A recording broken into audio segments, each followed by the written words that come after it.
से भी सुन लेते हैं। विनीता, इस बारे में क्या कहना है आपका? हाँ भैया, मेरा तो उदारता के प्रति ज्यादा कुछ तो मुझे पता नहीं है, लेकिन मेरे को ये जो दान देना है, ये सारी ठीक है, सर्विसेज हैं, आप सेवा कर रहे हैं, आप अपना परोपकार दूसरों पे कर रहे हैं। लेकिन जो मुझे जो ज्यादातर लगता है वो अपने वर्क के थ्रू है, कि हम अपना काम के थ्रू हम दे पाए।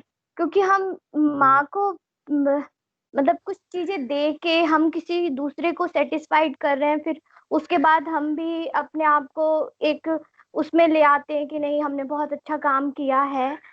लेकिन मुझे लगता है कि हम जितना काम कर सके वर्क के थ्रू, हम जितनी सेल्फ गिविंग दे सकते हैं, ऑफरिंग दे सकते हैं, वो ज्यादा अच्छा रहता है। क्योंकि हम काम में, जब हम काम करते हैं तो हम बेसिकली अपने आप को थोड़ा भूल जाते हैं, और फिर हम काम में थोड़ी सी, अगर माँ ये है दिमाग में कि नहीं, सारा जो है वो माँ के लिए करना है, तो एक सिंसियरिटी भी रहती है, काम के प्रति सच्चाई रहती है, और भावना भी ये रहती है कि हमें वो काम माँ को देना है, तो हम कितनी अच्छे तरीके से उसे करें। तो यही थोड़ा बहुत लगता है, और बाकी जो धन देना है, दूसरे के लिए परोपकार करना है, तो वो तो कर तो रहे हैं, लेकिन हम कर किसके लिए, लोगों के लिए ही वहीं तक सीमित है। और वो थोड़ा सा लगता है कि उसमें इतनी ज्यादा प्योरनेस नहीं आ पाती है, जितना जब हम माँ के लिए करते हैं और अपने को उनसे जोड़ने की कोशिश करते हैं। बस भैया इतना ही बोलना था। ठीक बात है। प्रैक्टिकल के अंदर जब हम अपने आप को कर्म में देते हैं, उसका महत्व बहुत भारी है। पर अपने पास जो भी पोजीशन है, चाहे धन के रूप में हो, चाहे आपकी विल पावर के रूप में हो, कर्म के रूप में हो, जो हमारे हाथ में आता है, सारा माँ की सेवा के अंदर लग जाना चाहिए। पर इसके अंदर धन एक बहुत बड़ी शक्ति है विश्व के अंदर। तो वर्तमान स्थिति के अंदर माँ ने उसके अंदर दमदर के अंदर, श्री अरविंदो ने लिखा है दमदर के अंदर, कि धन जो है फिलहाल जो होस्टाइल्स हैं उनके अंडर में है। तो अपने को उनसे लेके, और हम ये नहीं कह सकते हमको इस चीज से कोई मतलब नहीं है। अगर माँ के लिए हमको बैटल लड़ना है, उनके लिए अगर जीतना है, तो उसको हमको उस शक्ति को माँ के हाथों में दे देना होगा। उस फील्ड को भी उनके लिए जीतना होगा और उनको समर्पित करना होगा। इसके लिए उदासीनता हम नहीं रख सकते। अगर माँ के लिए हम काम करते हैं तो काम में जो भी चीजें उस रास्ते में आएंगी वो सर्वांगीण रूप से लेके चलनी होंगी। उसमें धन भी आ सकता है, तो आपका कर्म भी आ सकता है, भावनाएं भी आ सकती हैं, आपके हृदय की जो चीजें हैं, आपके इमोशंस हैं, आपकी दूसरी जो निम्र वृत्तियां हैं, वो सारी की सारी को लेके उनकी ओर मोड़ना होगा। तो इसमें कोई एकांगी चीज नहीं है, पर ये तो एक यात्रा है। ये तो दिनों दिन बढ़ती चीज है, पर एटलीस्ट कम से कम ये भाव अच्छा है कि हम जो कर्म कर रहे हैं उसको निश्चित रूप से उनकी ओर मोड़ देना। यही माँ कह रही है कि मैं मटेरियल जेनरोसिटी की बात नहीं कर रही, मैं तो मोरल जेनरोसिटी की बात कर रही हूँ। हालांकि वो भी लोगों में देखने में रेयर होती है। ये तो शुरू में ही माँ ने कह दिया। नंद किशोर जी, आप कुछ बोलेंगे?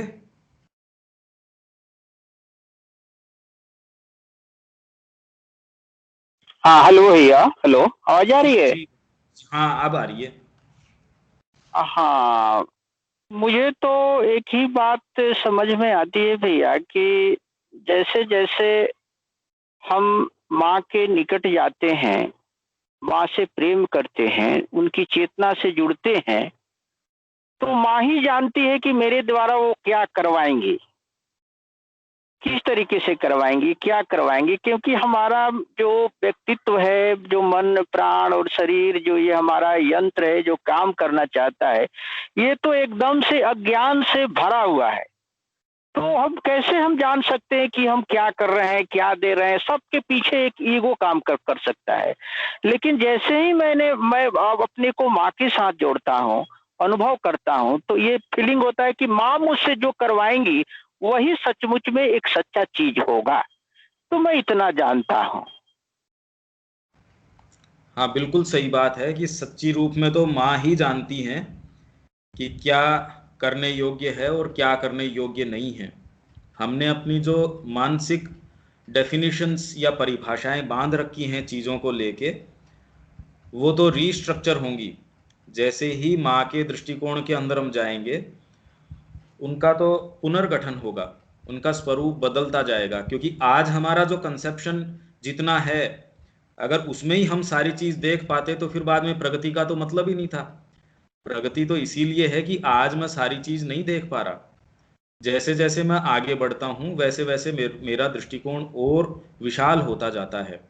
पर इसमें बड़ी भारी एक समस्या की बात है कि अपने रिसोर्स के ऊपर, देखिए बाहरी जो चीजें हैं, अनैतिक आप काम करते हो या कोई ऐसा काम करते हो जिसको स्वयं आपकी बुद्धि अस्वीकार कर देती हो, उसको पहचानना तो सरल है। आप किसी दुकानदार के पास जाके उसका सामान उठा के भाग नहीं जाओगे, आपको लगेगा भाई ये तो इमोरल चीज है, ये एक्ट मैं नहीं कर सकता। पर अंदर आपके क्या चलता रहता है, आप एक ऐसी सब्जेक्टिव दुनिया के अंदर चले जाते हैं कि पूरा जीवन भी निकल जाता है और हम इस चीज में, हमको ये विश्वास होने लगता है कि मैं तो माँ की चेतना में हूं। अब ये एक ऐसी गंभीर समस्या है, उससे निजात कैसे हो, ये भारी प्रश्न है। क्योंकि हम एक छोटे से दायरे के अंदर उसको समझ लेते हैं कि ये माँ की चेतना है। हमने एक सब्जेक्टिव माँ को अपने अंदर बिठाया होता है और उससे जिस चीज को हमको यस कहलवाना होता है, उस माँ से हम यस भी कहलवा लेते हैं अपने मन के अंदर, और जिस चीज को नो कहलवाना होता है हम नो कहलवा लेते हैं। ये उन लोगों की बात है जो वास्तव में माँ को स्थान देना चाह रहे हैं। बाकी लोगों के तो कोई दिक्कत भी नहीं है ना कि उनको माँ की यस या नो से कोई मतलब हो, वो तो अपना सामान्य जीवन जी रहे हैं। पर जो लोग ये चाहते हैं कि माँ उनके जीवन में प्रवेश करे, उन लोगों का ऐसा है कि वो एक सब्जेक्टिव माँ का गठन कर लेते हैं। तो इस बारे में श्री अरविंद ने अपने पत्रों के अंदर लिखा है, वो बहुत ज्यादा इंपॉर्टेंट है कि आपकी प्रकृति एक सब्जेक्टिव माँ का भी निर्माण कर लेती है, और वो माँ आपको जो एक्सपीरियंसेस हैं वो भी दे देती है, आपको यस और नो भी करना शुरू कर देती है। पर वो वास्तव में आप अपने सब्जेक्टिव दायरे से, एक आप अपने आत्मपरक दायरे से बाहर नहीं आ पाते। ये एक बड़ी भारी समस्या है। तो ऐसी गंभीर जो चीजें हैं उस बारे में तो जो सच्ची सिंसियरिटी है, और अगर कोई मार्गदर्शक मिले, गुरु मिले, तो उसकी कोई सब्स्टिट्यूट नहीं हो सकता, उस चीज का कोई विकल्प नहीं हो सकता। तब हमारे लिए अब क्या चीज बची रह जाती है वास्तव में? तो क्या हम क्या करें भाई, ये एक बड़ी समस्या की बात हो गई। क्योंकि चोर तो हमारे खुद के अंदर बैठा है, जो बार बार बाहरी चीजों में तो हमने कोई अनैतिक काम नहीं किया या कुछ भी नहीं किया, पर अंदर से हमने एक ऐसी माँ का गठन कर लिया जिसका वास्तव में साइकिक की वाणी से, जो साइकिक की वॉइस है, उससे कोई विशेष कोई रिश्ता नहीं है। हमने अपना एक आंतरिक गठन कर लिया, मनोवैज्ञानिक गठन कर लिया माँ का। हमने कोई एक ऐसी चीज बना ली अंदर, और उसके दृष्टिकोण से हम कहते हैं कि ये वाली चीज तो मेरे को करनी चाहिए और ये चीज नहीं करनी चाहिए। इसलिए कम से कम एक चीज जो हम दिमाग में रख सकते हैं, वो ये एक संदेह या ये एक डाउट कि आपकी प्रकृति निश्चित रूप से आपके साथ छलावा कर रही है, आपको भ्रम में डाल रही है। आपकी जो प्रकृति है वो कहाँ डाल रही है, अब उसके छेद में जितने बंद कर सकूं, इस बारे में तो आश्वस्त हम रह सकते हैं कि वो निश्चित रूप से हमको छलावे में डाल रही है। ये हमको संदेह करने की आवश्यकता नहीं है, ये तो निश्चितता है कि वो हमको छलावे में रखे हुए है। अगर छलावे में न रखे होती तो अपने बारे में हम जितना छोटा विचार रखते हैं, एक इंडिविजुअल में अपने आप को जिस तरीके का मानता हूं, मैं एक अपने आप को जिस छोटे से शरीर से, एक अपनी मानसिकता से, एक छोटे से साइकोलॉजिकल गठन से अपने आप को मान बैठता हूं, जो अपने आप के अंदर अगर मैं परमात्मा को कैरी करता हूं, या जो संभावनाएं हैं, अनंत संभावनाएं जिनको मैं कैरी करता हूं, उनको विस्मृत करके मैं अपने आप को इतना छोटा व्यक्तित्व मान बैठा हूं, तो निश्चित रूप से छलावा तो बड़ा जबरदस्त है। तो ये भ्रम में हमको नहीं रहना चाहिए, इनफैक्ट इस बारे में तो आश्वस्त रहना चाहिए कि हम छलावे में हैं। ये भ्रम का विषय नहीं है, ये तो निश्चितता का विषय है। अब ये ढूंढना शुरू करो माँ की चेतना से कि छलावा कहाँ है। उसका रास्ता अगर हम करने की कोशिश करेंगे तो थोड़ा रास्ता निकलेगा। अगर हम ये मान बैठे कि हम माँ की चेतना में ही हैं तो फिर शायद रास्ता होना मुश्किल है, क्योंकि ये एक बहुत अच्छी एक प्रिजन है, हमारी साइकोलॉजिकल प्रिजन है, जिसमें हम इतने ज़्यादा सेल्फ कंटेन्ड रहते हैं, हम आश्वस्त भी रहते हैं कि हम माँ की चेतना में ही अग्रसर हो रहे हैं। तो जो कैदी जेल में रह के अगर वो खुश हो कि मैं स्वतंत्र हूं, उसको तो प्रहरी की भी जरूरत नहीं है। उसके सामने संतरी पैरा क्यों देगा? क्योंकि वो तो कहीं भागने वाला है नहीं। उसको तो लग रहा है कि मैं बिल्कुल सही स्वतंत्र हूं यहाँ पे। तो ये हमको ये समझने की जरूरत है कि जिस चेतना को मैं कैरी करता हूं अंदर, अगर मैं उसको अभिव्यक्त नहीं कर पा रहा हूं, या जो मेरी ये सीमितताएं हैं, मैं अपने आप को एक छोटा व्यक्तित्व, एक शरीर, एक मन, एक प्राण, या जो भी मेरा साइकोलॉजिकल स्ट्रक्चर है उससे आइडेंटिफाई कर बैठता हूं, तो अपने आप को मैं छलावे में रख रहा हूं, जो कि हम सारे दिन रख रहे हैं। इसलिए कोशिश तो इस चीज की होनी चाहिए कि हम इवन जिसको माँ की वाणी कह रहे हैं, सबसे ज्यादा तो भ्रम हमारे पास उसी रूप से आएगा, क्योंकि हम तो माँ की वाणी के रूप में सबको उसको उस पर सील लगा देंगे, ये तो माँ ने कहा है। तो इसलिए इस बारे में हमको थोड़ा सा जांच परख करने की आवश्यकता है। और श्री अरविंद के जो लेटर्स हैं, इवन अब तो नए वॉल्यूम्स जो आए हैं CWSA के, शायद आप लोगों के पास तो होंगे, आपके पास हैं क्या मारोदिया जी, जो अभी कंप्लीट वर्क? हम लोगों के पास जो है वो पुराने ही हैं। नहीं नहीं, नए वाले में तो बहुत एडिशन आ गया और बहुत नई चीजें आ गई। एनी हाउ, पर पुराना भी मतलब कोई इतना कम नहीं है जो हमारे को आलोकित करने के लिए कम पड़ता हो।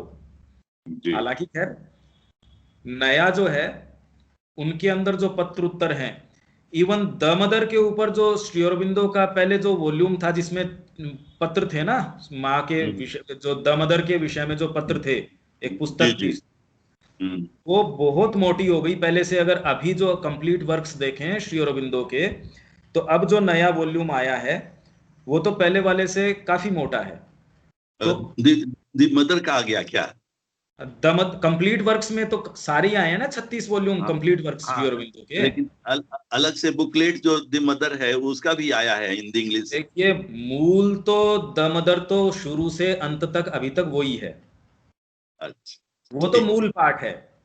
उसको लेके जो साधकों के या लोगों के जो प्रश्न उत्तर थे, श्री अरबिंदो ने उनके जो उत्तर दिए, तो उस संबंध में जो और इतनी सारी चीजें प्रकट हुई हैं, सामने आई हैं।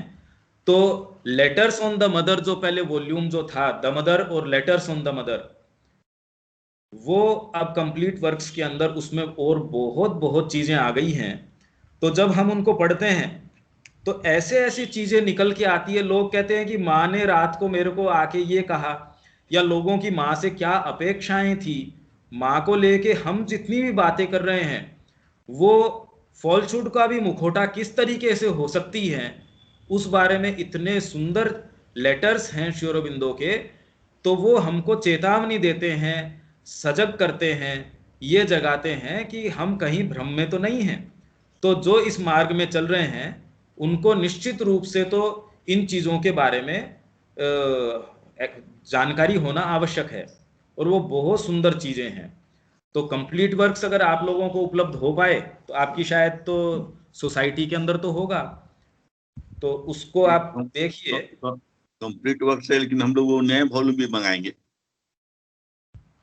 नहीं, नया कंप्लीट जो वर्क्स है श्री अरबिंदो का वही, उसमें बहुत चिट्ठियां हैं इस तरीके की, इतनी चीजें सामने निकल के आई हैं जो प्रैक्टिकल साधना से, जो हम लोग माँ के रास्ते पे जो चल रहे हैं, वो कहाँ कहाँ उनका अटकाव हो सकता है, ये हमको जानना जरूरी है।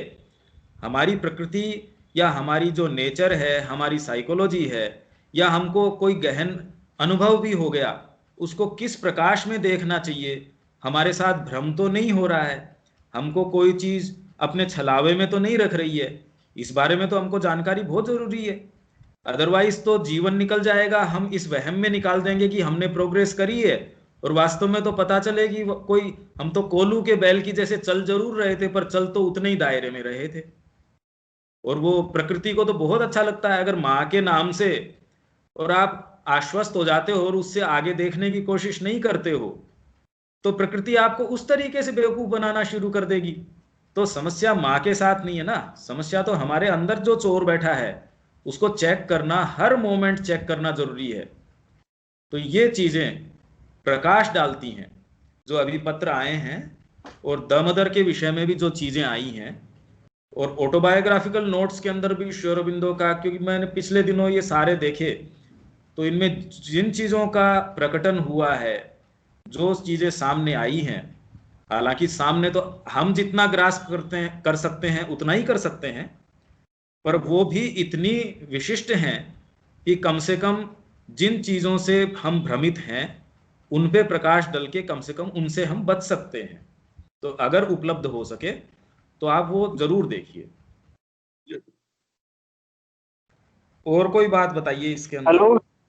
हाँ हाँ भैया, मैं ये कहना चाह रहा था हाँ कि जैसे कोई भी थोड़ा सा भी अगर इस पथ में चलने वालों के भीतर सच्चाई है, हाँ सच्चाई है, तो वो जानता है कि उसके भीतर लाखों छिद्र हैं। उसको ये पता होता है कि भीतर लाखों छिद्र हैं, लेकिन एक इतना भरोसा माँ पर होता है, श्री अरविंद जी पर इतना भरोसा होता है कि एक न, अगर हमारे अंदर ये सच्चाई बनी रहे तो एक न एक दिन वो हमारे सारे लाखों छिद्रों को भर देंगे। लेकिन ये नहीं है कि जैसे हम डेहरी से अगर हमको झुंझुनू आना है तो हमको 36 घंटे लगते हैं, तो ऐसा नहीं है कि मैं स्टेशन पर जाते ही एकदम से 1 मिनट में झुंझुनू पहुंच जाऊंगा। समय लग सकता है। हमारे सारे छिद्रों को, हमारी सारी ग्रंथियों को भगवान एक ही झटके में नहीं काट सकते हैं।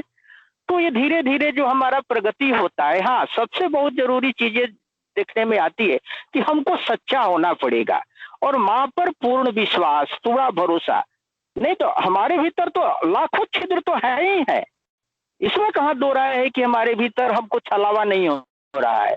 लेकिन इतना विश्वास है, इतना माँ पर भरोसा है, इतनी उनकी चरणों में आस्था है कि निश्चित रूप से एक न एक दिन माँ हमारे श्री अरविंद जी हमारे सारे लाखों छिद्रों को भर देंगे। नहीं, हमारा उनके ऊपर विश्वास है, वो विश्वास ही ये मजबूर हमको करता है कि ये मैं संदेह रखूं। आपको किसी प्रेमी के पास शीघ्रातिशीघ्र पहुंचना है, तो आप उस मार्ग को तो जानते नहीं है, तो आप हर टर्न के ऊपर किसी से पूछ लेते हैं, भैया ये मार्ग किस साइड में है, भैया ये कहाँ है। तो आप उस गंतव्य जो आपका गोल है उस पर संदेह नहीं कर रहे हैं, पर निश्चित रूप से क्योंकि मार्ग आप नहीं जान रहे हैं, तो जो समझदार व्यक्ति है वो ये नहीं कहता कि मैं हर लेफ्ट को सही मानूंगा या हर राइट को सही मानूंगा। ये तो हम बुद्धि में समझ जाते हैं कि मार्ग के ऊपर हमको, जब हम गंतव्य तक पहुंचना चाहते हैं, उसमें कोई किंतु परंतु नहीं है, पर उसके अंदर आने वाले जो हमारे पड़ाव हैं, उसके जो मोड़ हैं, उसमें हम पूछते हैं ना, तो वो संदेह नहीं है, पर हमारा अटूट माँ के ऊपर विश्वास है, हमारा उनसे प्रेम है, वो ही इस चीज को और ज्यादा सुदृढ़ बना देता है। हमारी जो फेथ और डाउट की जो बात है, जो श्रद्धा अपनी पुस्तक है, उसमें आप देखिए कि संदेह का एक बहुत बड़ा रोल है। संदेह एक नेगेटिव रूप में नहीं, क्योंकि जो संदेह, जिसको हम नेगेटिव संदेह मानते हैं, वो तो संदेह के लिए संदेह करता है। परमात्मा अगर आपको सामने से आके भी अगर दिख जाएगा तो भी मन के अंदर बाद में संदेह होने लगेगा, क्योंकि हमारी भौतिक प्रकृति है, उसको विश्वास नहीं होता। उसमें अगर विश्वास होता तब तो हम सुप्रामेंटल तक तो पहुंच ही जाते। तो समस्या हमारी निष्ठा के अंदर नहीं है, समस्या हमारी बाहरी प्रकृति के अंदर है, और छिद्र उसमें है। उन छिद्रों को हम जितना जानते हैं उससे अनंत गुना है। भाई, जो प्रकृति इतने वर्षों से, आदि काल से, और इतने मनुष्यों को चला रही है, क्या उसके अंदर पंकज या नंद किशोर जी या मारोदिया जी से भी ज्यादा समझदार या जो डेवलप्ड या कल्टीवेटेड लोग नहीं होंगे? तो उन लोगों को, उनको चराने के अंदर अगर कोई दिक्कत नहीं होती, इतने विशिष्ट महायोगियों को उनको छलावे में डालने में दिक्कत नहीं होती? क्या वो सिंसियर नहीं रहे होंगे? भाई निश्चित रूप से हमारा माँ से प्रेम है, पर वो प्रेम ही इस चीज को लागू कर देता है कि आप अपने दूसरे भागों को, जैसे आपने कोई ऐसी संवेदनशील चीज बनाई, कोई आपने डायनामाइट कहीं लगाया, तो आपको डायनामाइट के ऊपर जो है संदेह नहीं है, पर कोई आपका दूसरा व्यक्ति वहां गलती से न चला जाए, उसका तो आप बार बार चिंता रखेंगे।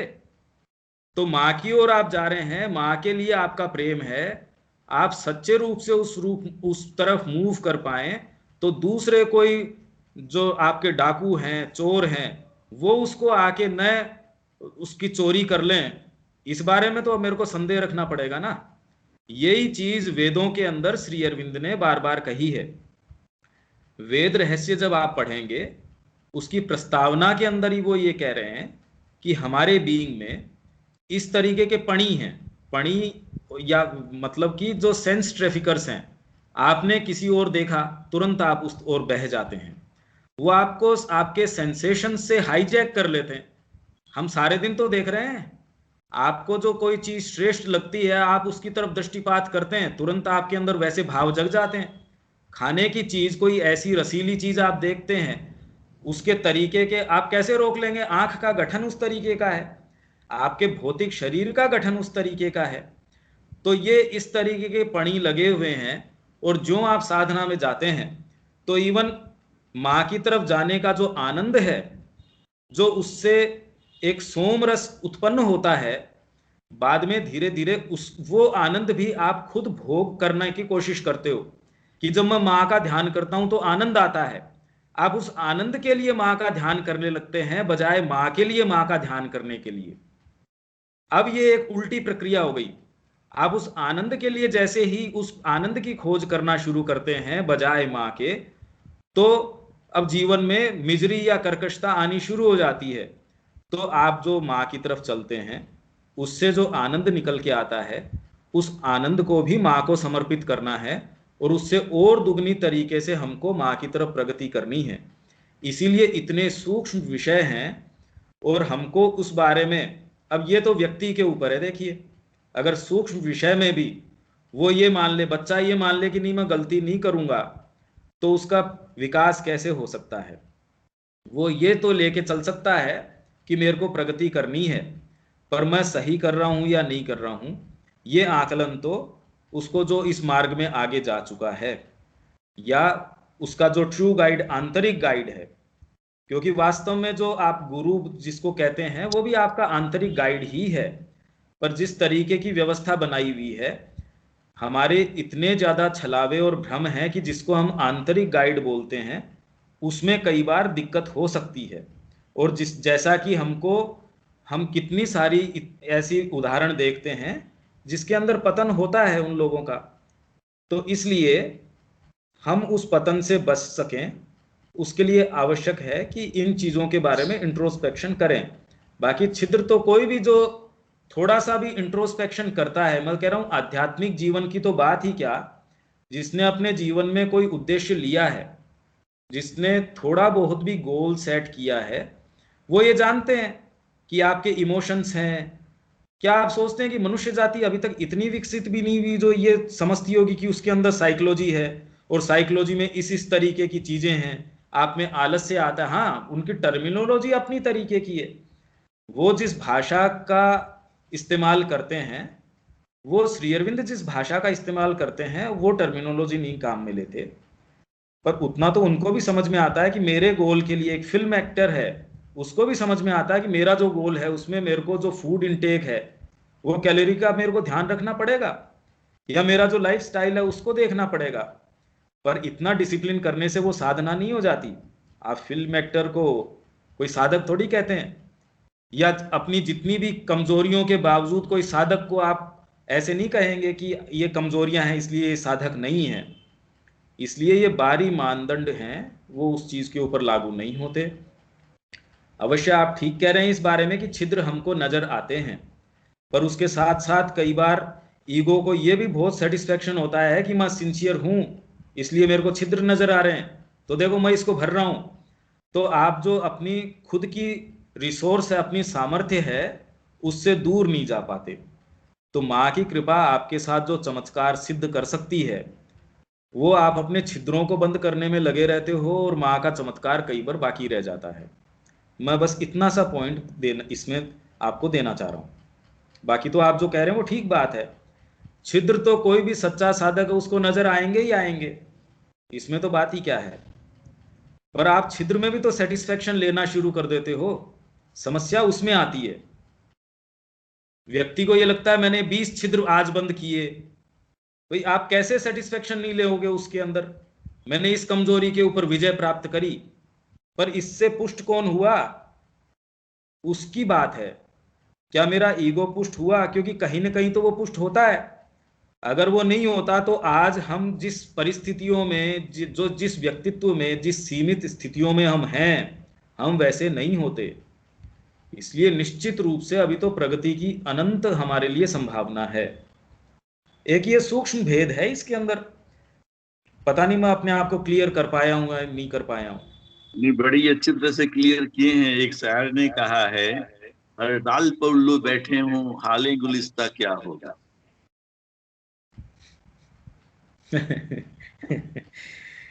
पर अपन तो अपने आप के ऊपर इसको लागू करने की, कि वास्तव में सिंसियर व्यक्ति जो है, ये कहना कि सिंसियर और वो, इसके अंदर अब दो चीज एक तो निकल के आई, जो अगली बार हम इसकी चर्चा करेंगे तो स्नेहा वगैरह भी इसमें होंगे शायद, होपफुली, कि एक तो दान के विषय में, कि वास्तव में दान का एक यूनिवर्सल चीज है, आप चाहें नहीं चाहें दान की क्रिया आपको करनी ही पड़ेगी। गिव एंड टेक तो आप इस विश्व में रोक ही नहीं सकते। जैसे आपकी एक इकाई है, शरीर एक इकाई है, आपका हाथ ये कह दे कि नहीं मैं अपना काम नहीं करूंगा, या बुद्धि ये कह दे कि मैं ये काम नहीं करूंगी, तो ये गिव एंड टेक, ये इंटरचेंज जिसको गीता यज्ञ की संज्ञा देती है, वो अगर नहीं हो तो ये विश्व नहीं चलेगा। जैसे आपका शरीर नहीं चलेगा, पेट अगर ये कह दे कि मैं अपना काम नहीं करूंगा, मैं किसी दूसरे को नहीं दूंगा, बुद्धि अगर ये कह दे कि मैं अपनी भूमिका नहीं निभाऊंगा, या पांव ये कह दे कि नहीं मैं चलने का काम नहीं करूंगा, आप देखो शरीर क्या कहता है। पर ये लोग ऐसा नहीं करते। इनमें एक सहज इंटरचेंज, एक आदान प्रदान चलता है, दान प्रतिदान चलता है।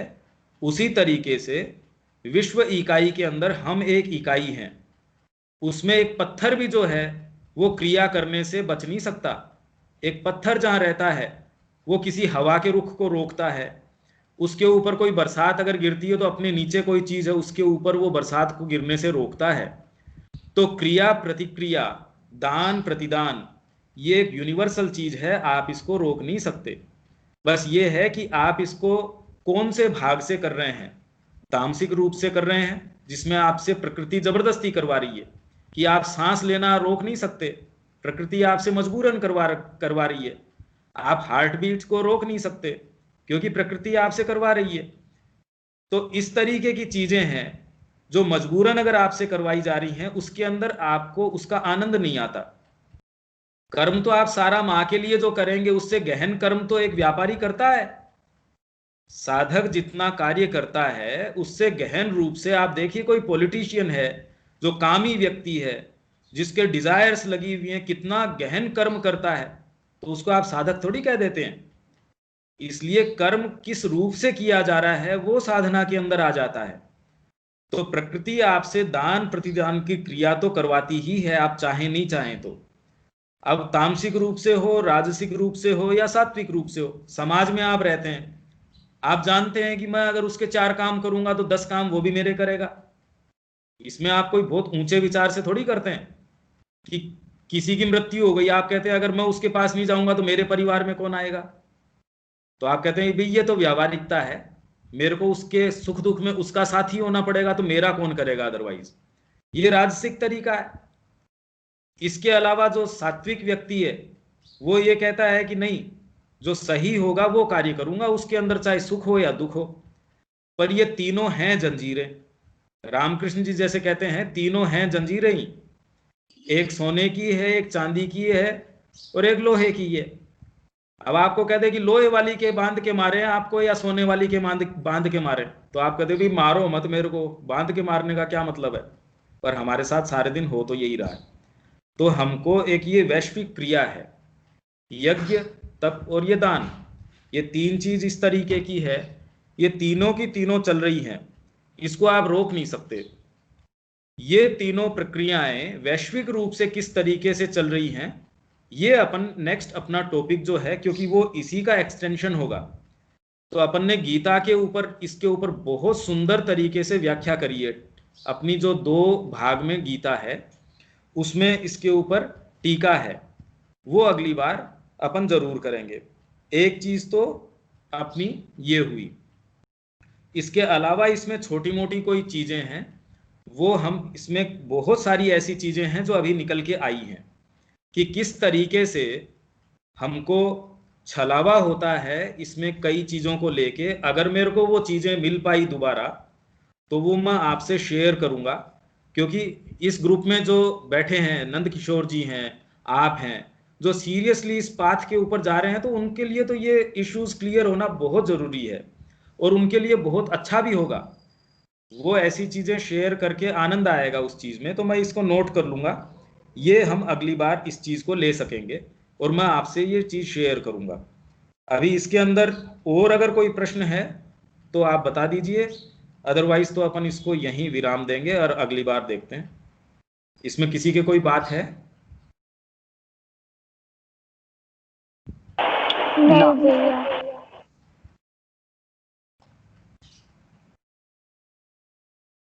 आनंद किशोर जी, कोई बात है और?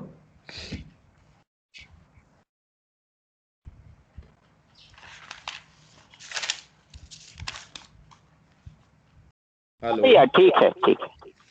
हाँ, इसके अंदर जो आप भी इस बारे में देखना, और आपको अगर दमदर वाला वॉल्यूम श्री माँ के बारे में कि जो पत्र उत्तर हैं, जो दमदर माता पुस्तक थी उसके विषय में पत्र उत्तर के बारे में वॉल्यूम आया है श्री अरविंदो का, तो उसका वॉल्यूम नंबर मैं आपको बता देता हूँ कंप्लीट वर्क्स में। वैसे तो ऑनलाइन भी आपको मिल जाएगा, वो ऑनलाइन श्री अरविंद की सारी पुस्तकें उपलब्ध हैं जो छपी हैं वो।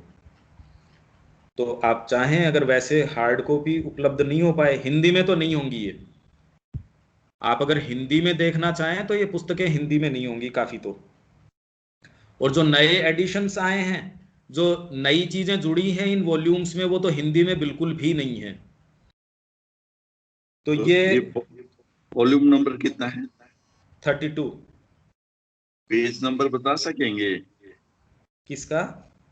ये जो जहां दामोदर का क्वेश्चंस हैं, पूरे में ही है क्वेश्चन आंसर तो, पूरे वॉल्यूम में।